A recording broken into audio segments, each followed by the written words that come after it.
ઓમ ભગવતે વાસુદેવાય નમઃ. શ્રીમદ ભાગવત સ્કંદ ચોથો. આ ચોથા સ્કંદનો આપણે બીજો અધ્યાય. આ બીજો અધ્યાય જે ભગવાન શિવ અને જે દક્ષ પ્રજાપતિ હતા એની વચ્ચે જે વૈમનસ્ય થાય છે એની વાત કરે છે. આ અધ્યાય અહંકાર અને ક્રોધની વાત કરે છે. ક્રોધ અને અહંકાર જીવનમાં હોય છે.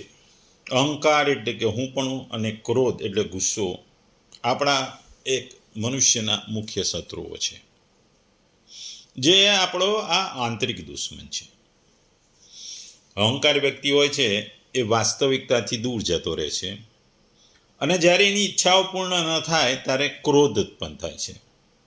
આ બંને વસ્તુ મનની શાંતિને નષ્ટ કરે છે.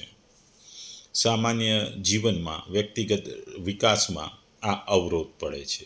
આ અવરોધરૂપ છે અહંકાર અને ક્રોધ. અહંકાર એટલે હું પણ, અભિમાન, જે મદ હોય છે.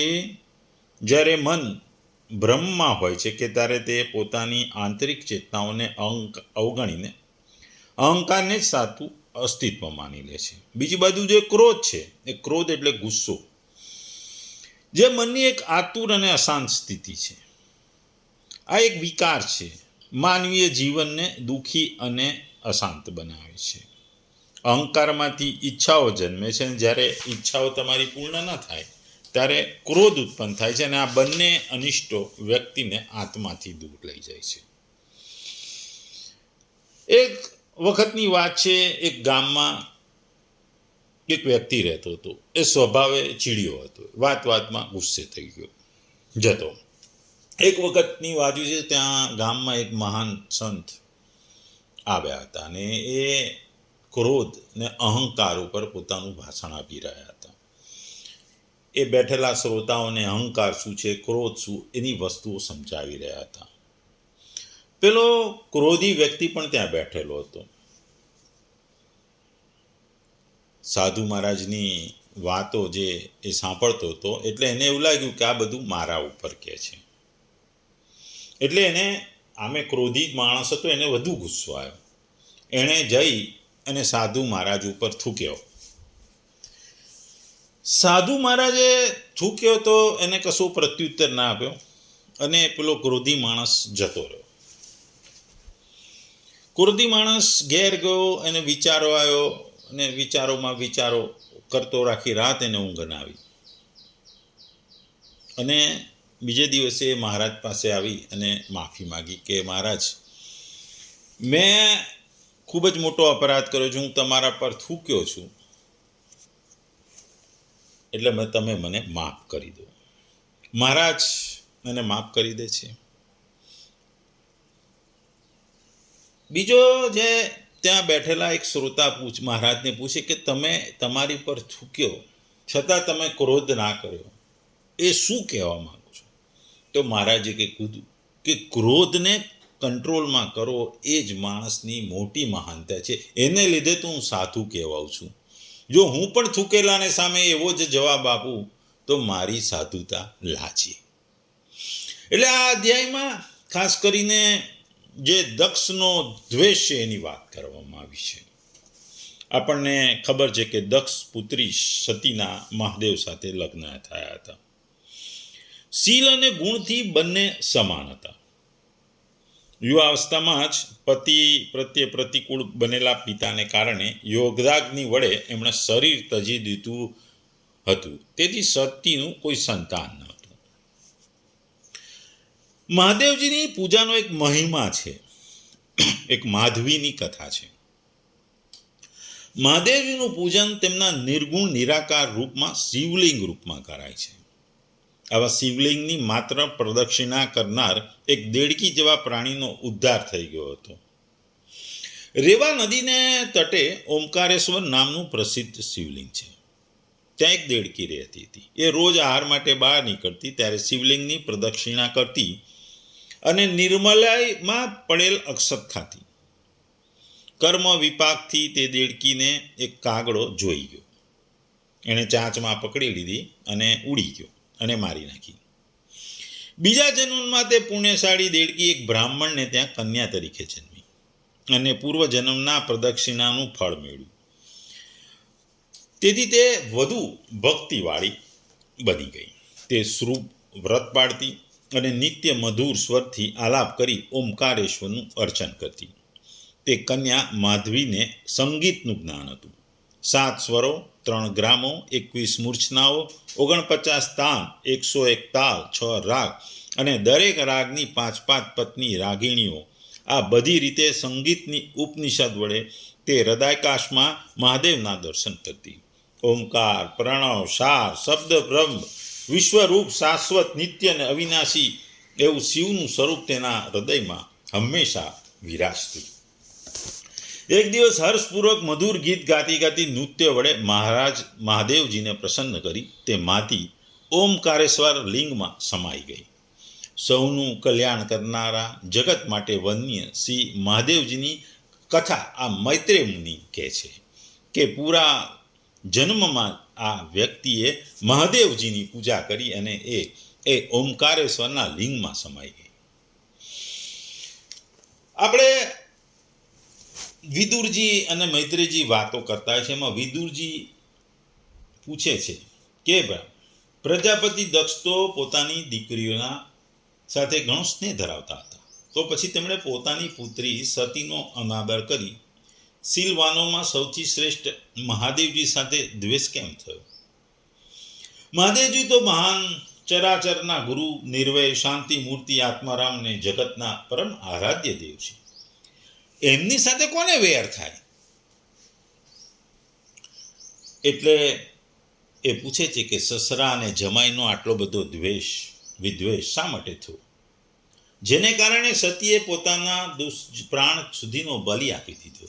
એની વાર્તા તમે મને કહો. વિદુરજીના આ પ્રશ્નમાં મૈત્રેયજી કહે છે કે મૈત્રેયજી વિદુરજીને કહે છે, હે વિદુરજી, એક વખતની વાત છે. પ્રજાપતિઓના યજ્ઞમાં બધા જ મોટા મોટા ઋષિઓ, દેવતાઓ, મુનિઓ, અગ્નિઓ વગેરે પોતાના અનુયાયીઓ સહિત આવ્યા હતા, એકઠા થયા હતા. તે સમયે દક્ષ પ્રજાપતિએ પણ એ સભામાં પ્રવેશ કર્યો. તેઓ પોતાના ચેજથી સૂર્ય સમાન પ્રકાશમાન હતા અને તે વિશાળ સભા ભવનને અંધકારથી દૂર કરી રહ્યા હતા. તેમને આવેલા જોઈ બ્રહ્માજી અને મહાદેવજી સિવાય અગ્નિ સુધીના બધા સભાસદો તેમના તેજથી પ્રભાવિત થઈ ગયા અને પોતપોતાના આસનો પરથી ઊભા થઈ ગયા. આ પ્રમાણે સઘળા સભાસદો તરફથી સારી પેટે સન્માન મેળવીને તેજસ્વી દક્ષ એક બ્રહ્માજીને પ્રણામ કરી એમની આજ્ઞાથી પોતાના આસન પર બેઠા.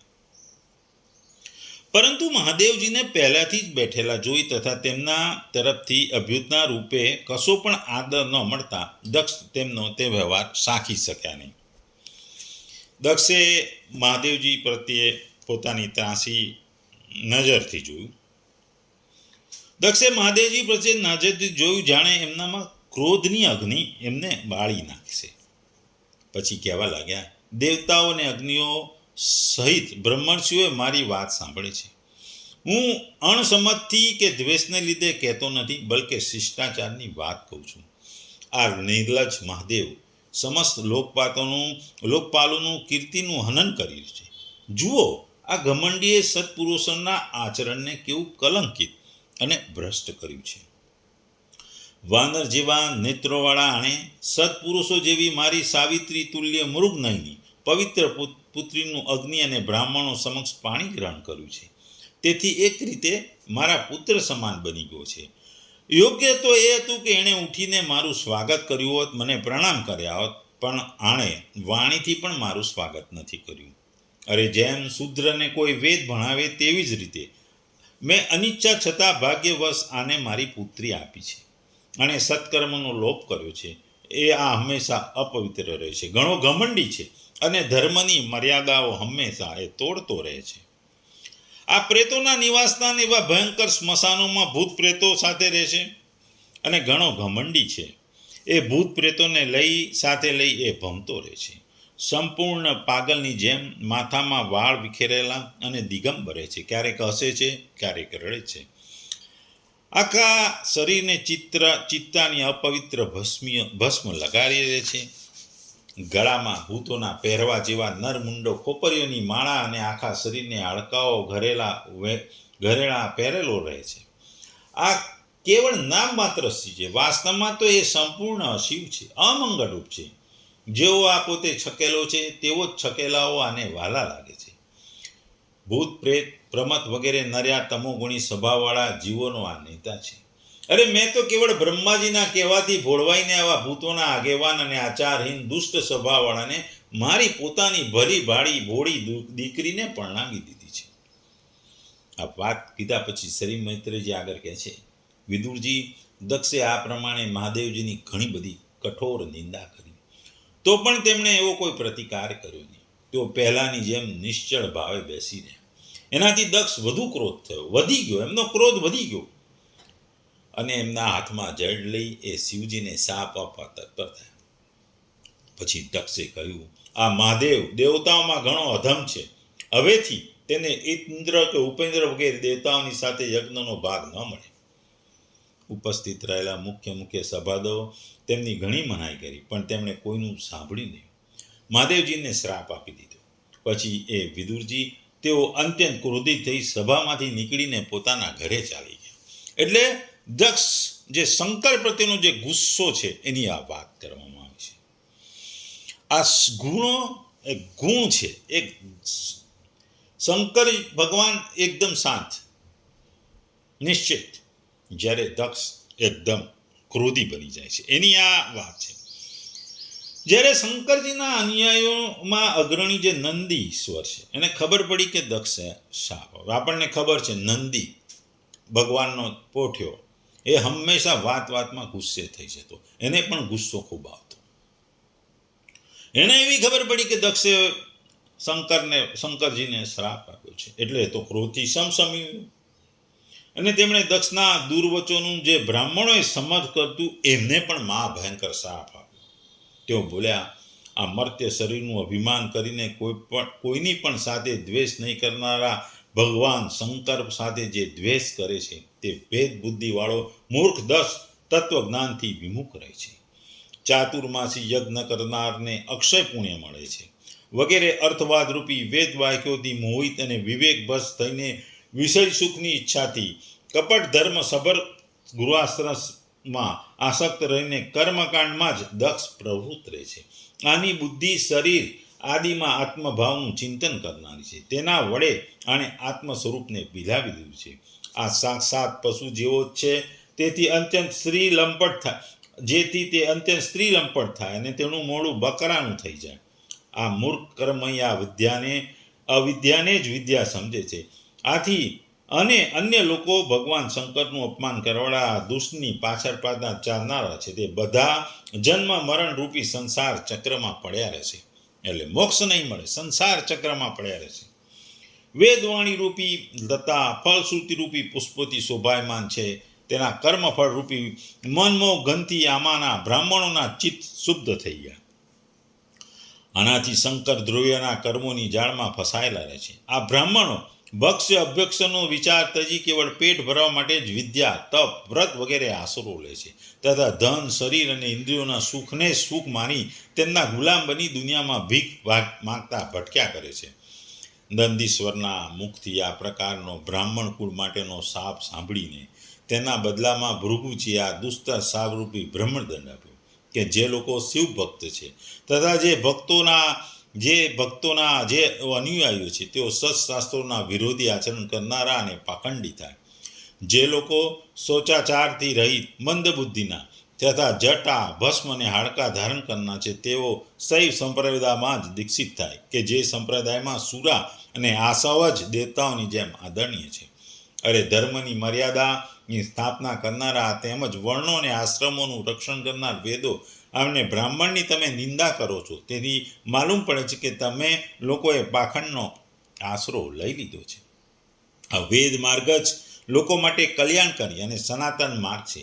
પૂર્વેના મનુષ્યો આ જ માર્ગે ચાલતા હતા અને એનું મૂળ શ્રી વિષ્ણુ ભગવાન છે. તમે લોકો સત્પુરુષોના પરમ પવિત્ર અને સનાતન માર્ગ એવા વેદોની નિંદા કરો છો, તેથી પાખંડને માર્ગે જાઓ છે, જે માર્ગમાં ભૂતોના આગેવાન છે, તમારા ઇષ્ટદેવ નિવાસ કરે છે.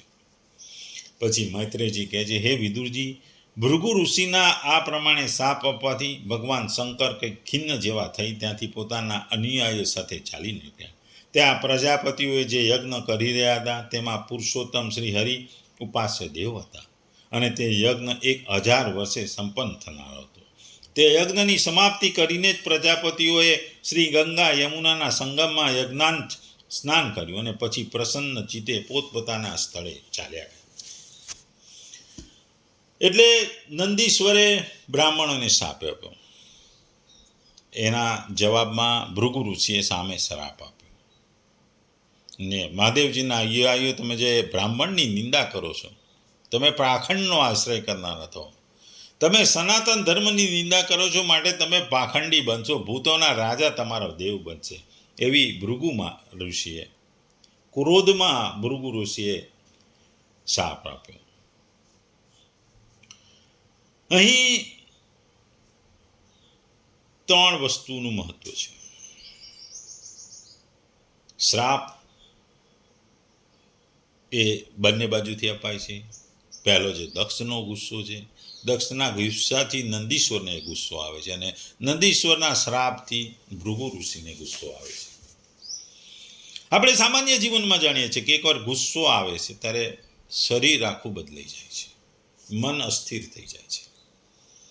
આજે તમે કોકની જોડે ગુસ્સામાં ઝઘડી પડ્યા હોય તો આખો દિવસ તમારે ઝઘડાના વિચાર આવે, રાત્રે ઊંઘમાં પણ એવા વિચાર આવે, તમારું મન અસ્થિર બની જાય છે. એટલે જ કહેવાય છે કે ગુસ્સો સામેવાળા માટે બી ખરાબ હોય ને પોતાના માટે પણ નકામો છે. ગુસ્સો તમે સામેવાળા ઉપર કરો પણ એને બી નુકસાન કરે. તમારા જે શબ્દો છે એ શબ્દથી, એને ગુસ્સાથી બોલેલા શબ્દોથી એને જેટલું નુકસાન થાય છે એટલું જ નુકસાન શરીરમાં તમારા ગુસ્સાથી તમને થાય છે. કારણ કે ગુસ્સો એ બહુ ખરાબ વસ્તુ છે. ગુસ્સો તમને, માણસને ક્યાંથી ક્યાં લઈ જાય છે. અહંકાર અને ગુસ્સો, અને આ અહંકાર આપણને ખબર છે કે રાજા રાવણનો પણ નહોતો રહ્યો. અહંકાર ગણો, ક્રોધ ગણો, આ બધું જ જ્ઞાનીઓમાં હોતું નથી, સાધુઓમાં હોતું નથી. કારણ કે અહંકાર એ વસ્તુ નથી, પણ એક આપણામાં રહેલી એક પ્રક્રિયા છે, આપણી એક પ્રકાર છે. અહંકાર એક નુકસાન કરતા છે. કારણ કે અહંકાર માણસને તો મારે છે, સમાજને પણ તોડે છે. ક્રોધ અને અહંકારમાં સારા સારા સંબંધો પણ બરબાદ કરી નાખે છે. તમારા મિત્રો વચ્ચે જ્યારે તમે સામાન્ય બાબતમાં ઝઘડો તો વાતચીત બંધ થઈ જાય. વાતચીત બંધ થઈ જાય એટલે તમારા 2 વ્યક્તિઓ વચ્ચે વાતચીત ન થાય એટલે વચ્ચેનું અંતર વધે. આ અંતર વધે એ જ ઈગો છે. અને આ 2 વચ્ચેનું અંતર એ તમને છૂટા પાડે છે. મિત્રો વચ્ચે હોય, પતિ પત્ની વચ્ચે હોય, ભાઈ બહેન વચ્ચે હોય, ગુસ્સામાં બોલેલી, ક્રોધમાં કરેલી વસ્તુ તમને નુકસાન કરે ને કરે છે. ક્રોધ છે, કામ, ક્રોધ, મોહ, અહંકાર ને લોભ, આ 5 વસ્તુ તો ભગવાન કૃષ્ણએ આપણને ઘણું બધું કીધું છે. સમાજમાં આપણે કહેવાય છે કે અહંકાર ને ક્રોધનું કામ જ એક જ કામ છે. એક ભેગા થવાના દે, બીજો ભેગા બેસવાના દે. એટલે અહંકાર અને ક્રોધ એટલે એ લોકોનું એક જ કામ છે, એક ભેગા ના થવા દે અને બીજાને ભેગા બેસવાના દે. એટલે અહંકાર અને ક્રોધ તમારે કરવો નહીં. અહીંયા બી આપણે જોયું દક્ષનો અહંકાર અને પછી દક્ષનો ક્રોધ એ એમને એવી સ્થિતિમાં લઈ જાય છે જે એ પોતે પોતાના જમાઈ ઉપર શ્રાપ આપે છે. આ શ્રાપને સાંભળીને નંદીશ્વર ગુસ્સે થાય છે અને નંદીશ્વર શ્રાપ આપે છે અને નંદીશ્વરનો શ્રાપ સાંભળી ભૃગુ ઋષિ સામે શ્રાપ આપે છે. શ્રાપની પરંપરા ચાલે છે. એક પરંપરા ચાલી, જાણે કે શબ્દોના ધ્વનિ અને પ્રતિધ્વનિ થવા લાગ્યા. આપણને જેણે હિમાલયની યાત્રા કરી છે એને ખબર છે, આપણે હિમાલય કે મોટા પર્વતોમાં જઈએ ત્યારે આપણને ખબર છે કે ધ્વનિનો પ્રતિધ્વનિ હોય છે. પહાડોની એક પરંપરા છે, ધ્વનિ અને પ્રતિધ્વનિ સંભળાય છે. આવા પ્રતિધ્વનિનો એક પ્રયોગ કરીને એક સસલાએ સિંહ જેવા બળવાન પશુઓનો નાશ કરેલો એની એક વાર્તા છે. એક સિંહ પશુઓનો બહુ સંહાર કરતો, એટલે પશુઓને મળીને એવું નક્કી કર્યું કે વારા ફરતી એક પશુએ સિંહના હાર બનવા જવું, એટલે સિંહ વધુ હત્યા કરે નહીં. આવી રીતે પરંપરા ચાલી. એક દિવસ એક સસલાનો વારો, એ થોડો ઘણો બુદ્ધિવાળો હતો. એણે પોતાનો બચાવ થાય અને સિંહનો નાશ થાય એવું વિચાર્યું. એટલે એણે શું કર્યું કે સિંહ પાસે મોડો ગયો.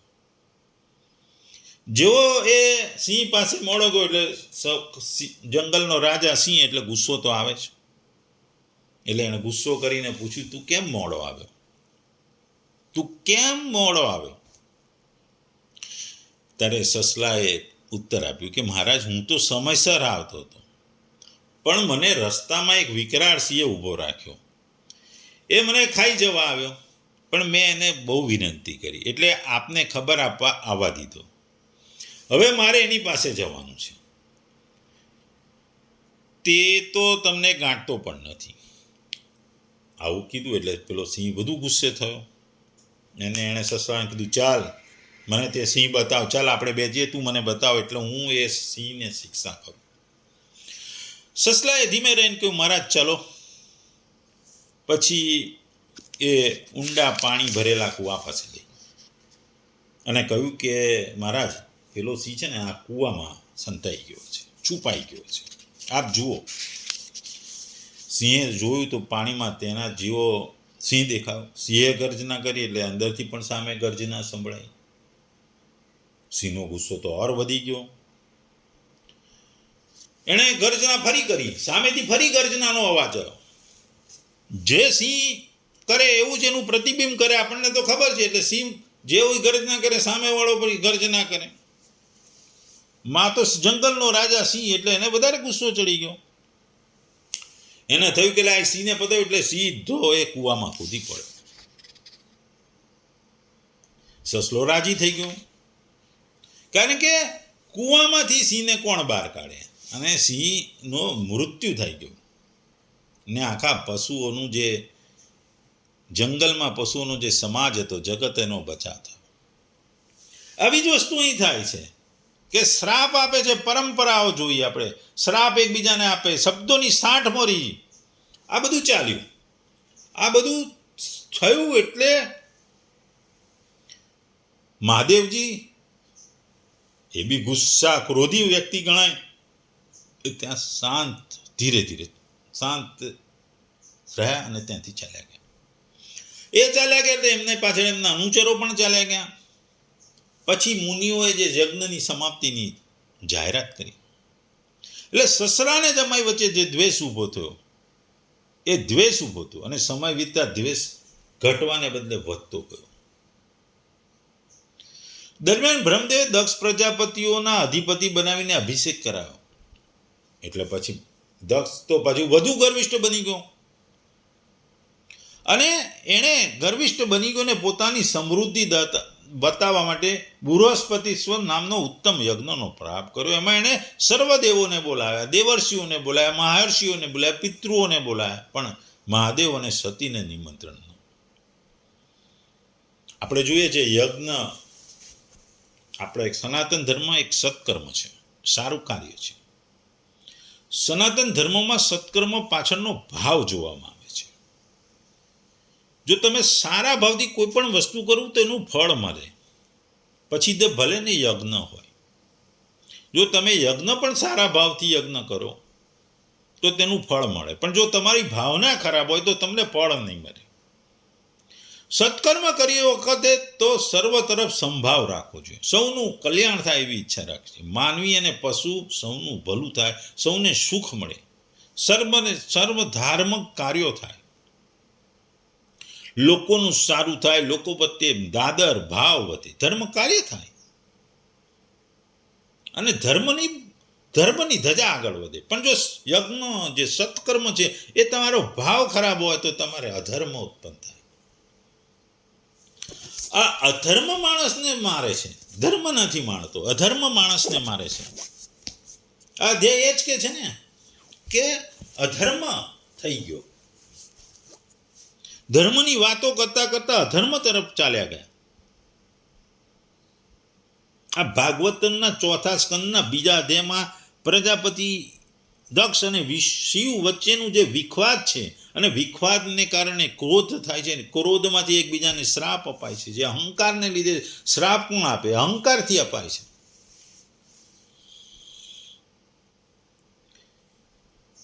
એટલે ગુસ્સામાં આવીને જે દક્ષ પ્રજાપતિએ ભગવાનને શ્રાપ આપ્યો હતો, એની સામે નંદીએ પણ શ્રાપ આપ્યો, અને નંદીની શ્રાપ પછી ભગવાન ઋષિએ પણ એમને શ્રાપ, ભૃગુ ઋષિ પણ ગુસ્સે થઈ ગયા અને એમણે પણ શ્રાપ આપ્યો.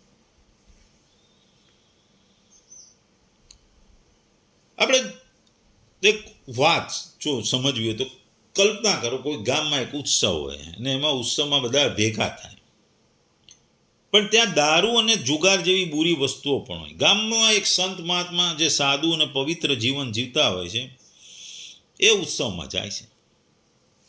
એટલે ત્યાં એક અધિકારી જોઈ જાય છે કે આ સંત આવ્યા છે.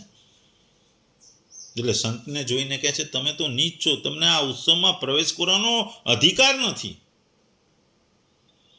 આ સાંભળીને સંત પાછા જાય છે, પોતાને સ્થાને જઈને શાંતિથી ભજન કરે છે. હવે આ વસ્તુ શું છે? સંત બટે શાપ છે કે વરદાન? પ્રત્યક્ષ રીતે અપમાન હતું, પરંતુ પરોક્ષ રીતે જોઈએ તો એક મોટું વરદાન હતું. કારણ કે સંત જે દુર્જનો અને ખરાબ વાતાવરણના સંપર્કમાંથી આવવાથી બચી ગયો. કારણ કે ઉત્સવમાં શું હતું? દારૂ અને જુગારની બુરી વસ્તુઓ, તો એનાથી તો સંત બચી ગયો. એટલે સંત માટે તો આ વસ્તુ સારી હતી. એ જ વસ્તુ અહીં ભગવાન કહે છે કે દક્ષ અને અન્ય દેવતાઓ જે ભૌતિકવાદી વૃત્તિથી ભરેલા હતા, ભગવાન શિવ પણ ભગવાન વિષ્ણુના ભક્ત છે, આવા ભૌતિકવાદી લોકોથી સાથીને બેસીને યજ્ઞનો પ્રસાદ કરવો એ ભગવાન શિવ માટે શોભાપદ નહોતું. એટલે આવો જે ઘટના થઈ, દક્ષની જોડે જેની જે ઘટના થઈ, એના શાપને કારણે આવા અશુદ્ધ સંગથી ભગવાન શિવ બચી ગયા. એટલે એમના માટે વરદાન રૂપ કહેવાય. આ શ્રાપ પણ એક વરદાન બની ગયો. એટલે બાહ્ય રીતે અપમાનજનક લાગતી ઘણી વસ્તુઓ ઘણી વખત જીવનમાં સારી પણ હોય છે, તમારા માટે ઉપયોગી પણ નીકળે છે. દક્ષનો જે શ્રાપ હતો એ ભગવાન શિવ માટે એક સુરક્ષા કવચ બની ગયો.